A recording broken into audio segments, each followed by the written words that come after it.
Hey, welcome back to the Carl Jackson Show. Guys, I want to talk to you about the terrorist attacks and the attempted terror attack. That's what I believe it was, anyway, in Nevada. But obviously, I want to talk to you about the first terrorist attack that took place in New Orleans.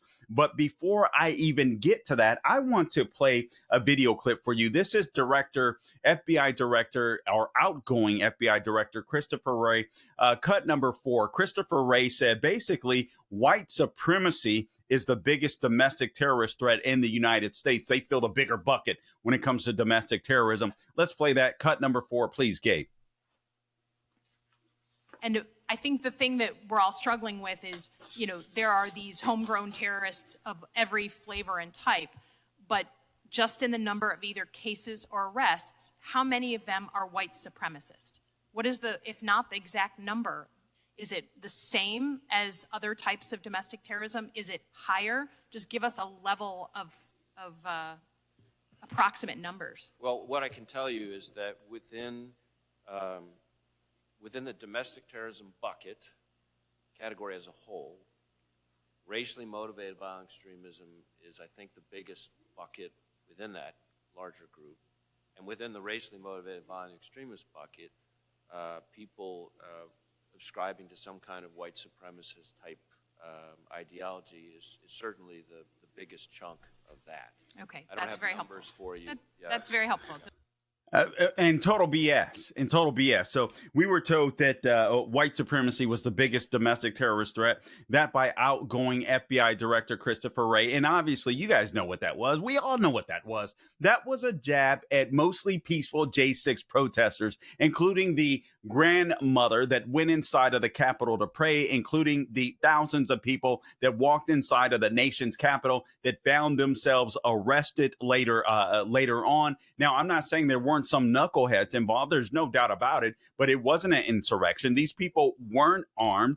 And we found out later also that there were some FBI undercovers that were in the crowd, and I suspect egging some of the crowds on. Now, that doesn't give anybody an excuse for violence or to damage property or what have you, but the level of persecution has been absolutely insane. But here's the problem. White domestic terrorists, and basically they're trying to call out Republicans, Christians, conservatives, Catholics, pro-lifers. What about this terrorist that just killed literally 14 people in New Orleans this week? His name, Shamsud Din Jabbar.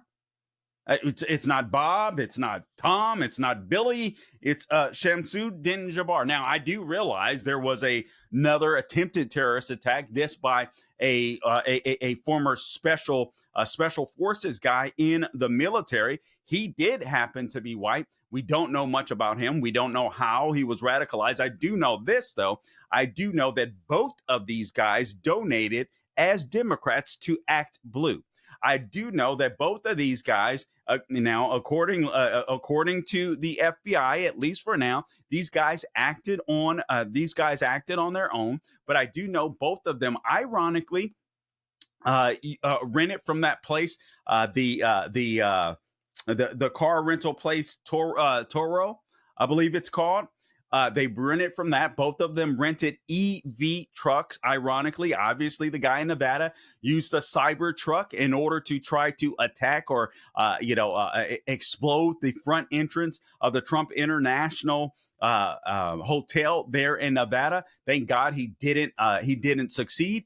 End up killing himself. And he injured several people inside, but none of the injuries were life-threatening. But getting back to this terrorist, Shamsud Din Jabbar, this guy literally killed 15 people, killed 14 people, and he sent dozens of others to the hospital. And I have a sneaky suspicion that this guy may have been on the FBI's radar. This guy had an ISIS flag that was strapped to his rented Ford F-150 Lightning EV truck. Again, he used an EV. The other guy used an EV. For some reason, they both attended Fort Bragg, or they crossed paths in Fort Bragg. This guy was an IT specialist, whereas the other guy was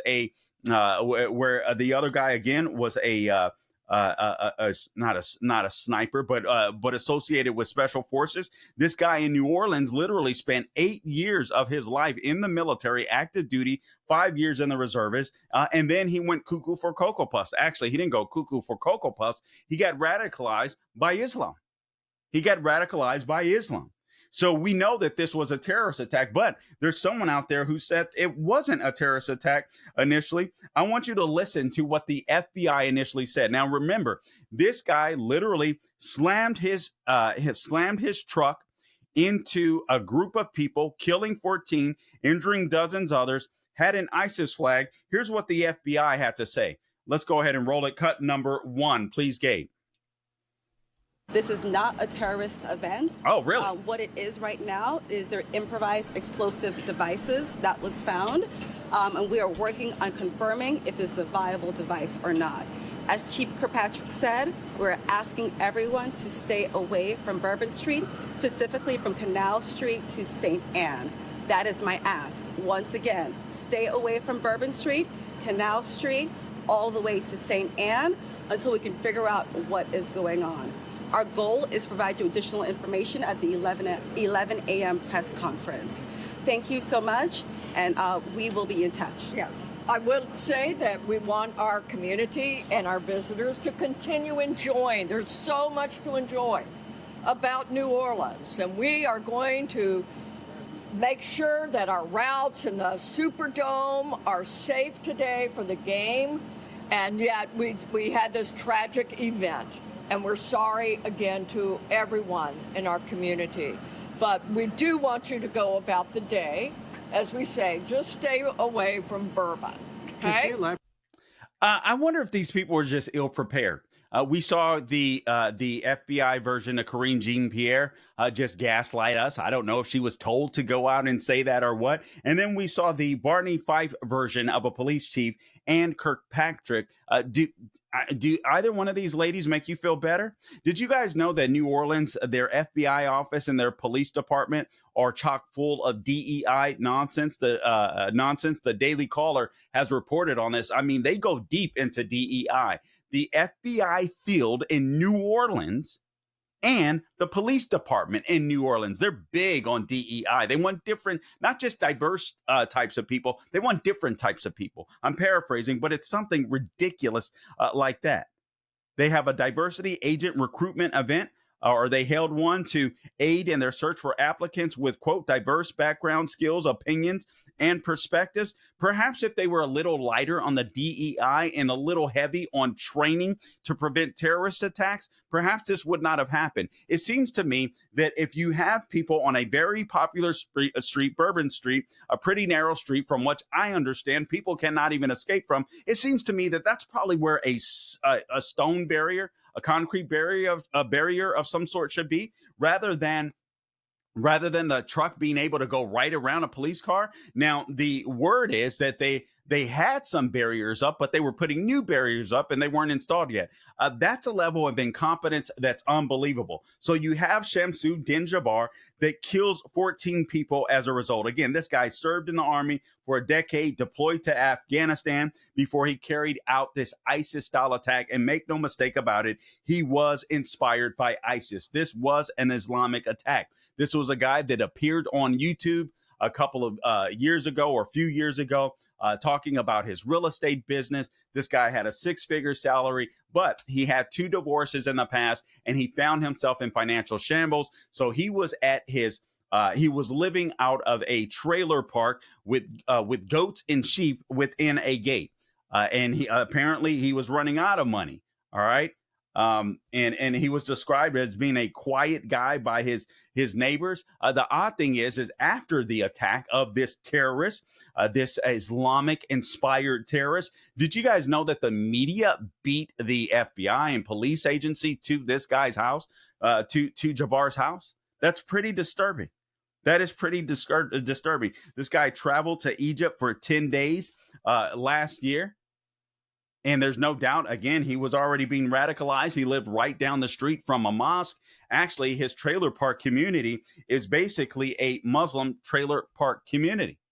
And I'm not subscribing guilt to any of these people, but you have to wonder if anyone is connected right now. As of now, the FBI have said that they acted alone. Initially, they reported that there were four other people, involved, 3 men and 1 woman. And now they're saying those are no longer suspects, but perhaps witnesses, because they have found video of this guy, Jabbar, setting out different IEDs, 2 of them being active, and I believe 7 others that were not. But this guy has been arrested in the past. Again, this was a long time ago, back in 2002, for theft. And what else was he arrested for? 3 years later for driving without a license. And he said he was drowning in debt. But this is a guy that was radicalized by Islam, carried an Islamic flag, killed 14 people, and then got out of his car and proceeded to shoot at police officers. And that's where police officers were able to shoot and kill him. And good for them. We'll be back with more on this terrorist attack in New Orleans and Nevada right after the break. You guys stay tuned. Hey, Carl Jackson here for MyPillow. MyPillow is excited to announce their extravaganza, and it's finally here, even extending beyond the Christmas season. You can get this season's flannel sheets for as low as $59.98, but hurry up because they won't last long. Get them while they last. They're famous My Slippers. These haven't been on sale for over a year. They're regularly priced at $119.98, but for you, they're $59.98, but for a limited time only. And their 6-piece towel sets are back in stock as well, with extremely limited quantities, however, only $29.98. With hundreds of MyPillow products, there's something for everyone to choose from bathrobes, duvets, quilts, down comforters, and so much more. Go to MyPillow.com or call 800-858-0263. Be sure to use the promo code Carl to save on all of your MyPillow product purchases. That's promo code Carl, C-A-R-L.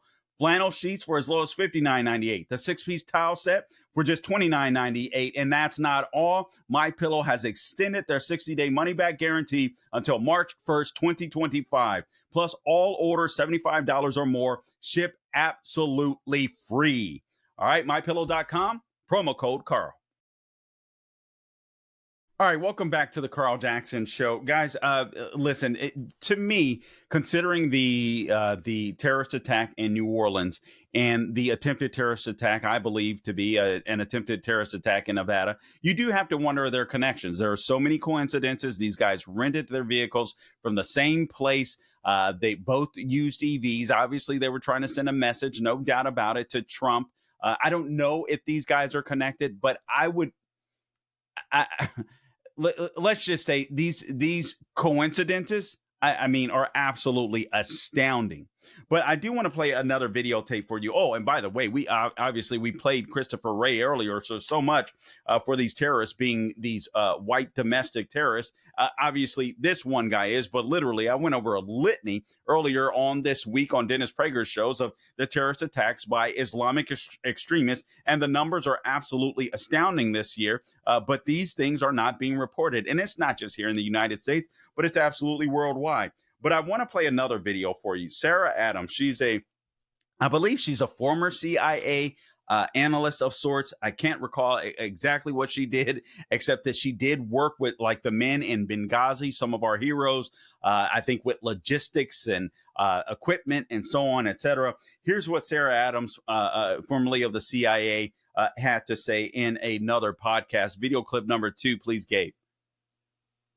We have not had a man walk up to a building with a suicide vest on the United States. Americans don't understand this. Al-Qaeda knows this, right? So this is new and innovative, especially now. You don't have to walk upside of the building. You can walk in the building because of the advancement of the vest. The other thing is, in the United States, we haven't had Fideian attackers. So the concept is the terrorist fights to the death. So he's not exactly a suicide bomber, but he will fight till either all of us are dead or all of his people are dead. We think it's going to be a swarming attack, right? Multiple different attacks at one time across multiple cities. I think there will be suicide bombings just because some of the attackers went through suicide bomber training and they have these vests. And then we think there's these Fideian attackers who will carry on until they're killed. You just rephrase that. So these guys are trained and they are going to fight until they're killed. Yes, and that matters, right? So I was watching this video and it was a suicide bombing in Kabul years ago. The bomber blew up and then everyone starts moving in. The first responders move in, right? And then another guy walks in and blows up. We know this is a tactic, but if Americans don't understand this as a tactic and don't understand these attackers are going to fight to the death, think about that. Battle's going on. The attacker surrenders. He might have the suicide vest. You know, we let our guard down. That man came to die, right? He's going to fight till he dies or you dies. So we can't let our guards down, and they know our weakness. So we have to be very careful that we don't have more people die in these second and third order effects of not knowing their intent.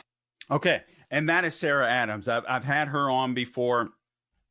She's brilliant. Obviously, she was part of the CIA for quite some time. She knows what she's talking about. Here's some things that I want to throw at you. Gabe, if you'll throw the clock back up there. Islamic values are compatible with Western civilization. They're not compatible with Western civilization. They're incompatible with Western civilization. I know that's a hard thing to hear, but it is true. When you have these radical Islamic and Islamic fighters, if you will, or these people that are converted to jihadism, that believe in that, it is not compatible with Western civilization, with Judeo-Christian values. We saw the Christmas attacker, if you will, in Germany just a couple of weeks ago. Now we're experiencing this. We have a deep state that is lying about our biggest domestic terrorist threat being white supremacists when we know that's a lie. Guys, I'm going to say something that may be uncomfortable for you, but when it comes to situations like this, it may be a good idea.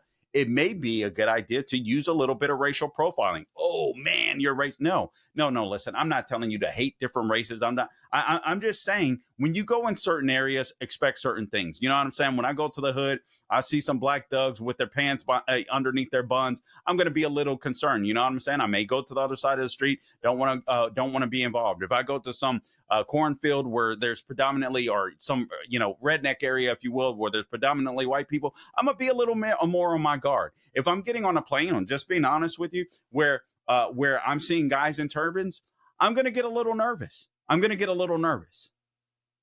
If I'm walking down the street and I see a bunch of Jewish Orthodox people, not concerned at all. I mean, let's just be honest. We've got to exercise common sense here, people. We really do. Oh, by the way, whatever happened to those tens of thousands of unvetted Afghanis that the Biden-Harris administration brought into the United States after that debacle of a withdrawal in Afghanistan? What happened to them? I'm curious. They were unvetted. The vast majority of them. Do we know where they are? Do we know who they're influencing? Have any of them been in contact with this terrorist, Shamsu Din Jabbar of New Orleans? Were any of them in contact with this other attempted terrorist? I believe Matthew Leibelsberger is the man, the Army veteran. Both of these guys, Army veterans. Both of these guys. I tell you what, these types of attacks, and Sarah Adams is so right. Guys, I'm concerned that these attacks, these style of attacks, these types of attacks are going to ramp up. These lone wolf, maybe somebody helped them along, maybe not. I don't know. I'm sure we'll find out in the coming days. Senator Kennedy has made sure that New Orleans are going to know the truth about this particular terrorist attacker. But I'm really concerned because I don't believe that this takes tons of training. What I will tell you, though, is I'm really concerned about this style of terrorism because it can happen anywhere to anyone. No one is safe. I don't care if you live in Beverly Hills. I don't care if you live in the hood. These people believe that that Americans are infidels. If you don't convert to Islam, you die. And they believe that that's a good thing. They don't believe that that's a bad thing. So who radicalized these people? At least the New Orleans terrorists. Who radicalized them? Is this conversion to is it Islam alone? Who did it? Did he go crazy? Is it just He became an Islamist, and this is something he felt like he needed to do to prove himself. Who mentored him?